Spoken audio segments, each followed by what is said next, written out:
அட சென்னை சூப்பர் கிங்ஸுக்கு பெரிய விசில் அடிங்க, நம்ம தல தோனிக்கு பெரிய விசில் அடிங்க. ஞாபகம் இருக்காங்க இந்த பாட்டு? யாரால மறக்க முடியும்? அந்த மாதிரிதான் இன்னைக்கு பாத்தீங்கன்னா நாங்க வெளியே கிளம்பி வந்துட்டு இருந்தோம். ஸோ வழியில பாத்தீங்கன்னா சிஎஸ்கே ஃபேன்ஸ் அப்பா கலர்ஃபுல்லா இருந்தாங்க. என்னன்னு பாத்தீங்கன்னா இன்னைக்கு நம்ம சிஎஸ்கேக்கும் பஞ்சாப்க்கும் சேப்பாக்கத்துல மேட்ச் போயிட்டு இருக்குங்க. ஸோ எக்ஸாக்டா ஒரு 5:30 அளவுக்கு நாங்க அந்த ரோடு போயிட்டு இருந்தோம். அப்பா என்ன கூட்டுன்றீங்க. நான் மேட்ச்ல அந்த அளவுக்கு எனக்கு இன்ட்ரெஸ்ட்லாம் கிடையாது. பட் இது பார்க்கும்போது அவ்வளோ வைபாக இருந்தது. ஸோ நாங்கள் பார்த்தீங்கன்னா சேப்பாக்கம் தாண்டி தான் போயிட்டு இருந்தோம். கிரவுண்ட்லாம் அவ்வளோ கலர்ஃபுல்லு, அவ்வளோ ஒரு கூட்டம், அவ்வளோ ஒரு போலீஸ் ப்ரொடெக்ஷன், செம்ம சூப்பருங்க. சைடு ஃபுல்லாக பார்த்தீங்கன்னா டிஷர்ட்ஸும் கேப்பும் ஐயோ வேற லெவல் தான். ஒவ்வொருத்தரையும் பார்க்கும்போது அந்த தோனி டிஷர்ட் பார்க்கணுமே, ஐயோ நம்மளே போய் அந்த கிரவுண்டில் இறங்கி விளையாடுற மாதிரி தாங்க.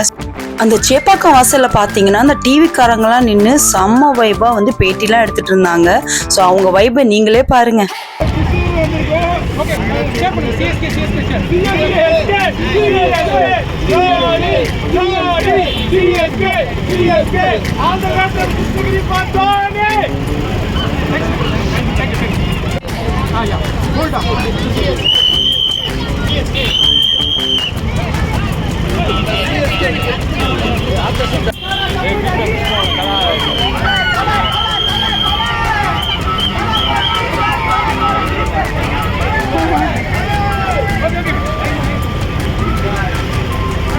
இப்போ பார்த்தீங்கன்னா அங்கேருந்து தாண்டி போனால் எல்லாருமே ஃபோட்டோ எடுத்துகிட்டு இருந்தாங்க ஒருத்தரை பார்த்து. ஸோ இவர் பார்த்தா ஞாபகம் இருக்காங்க. ஸோ நம்ம தோனியோட ரொம்ப பெரிய ஃபேன்.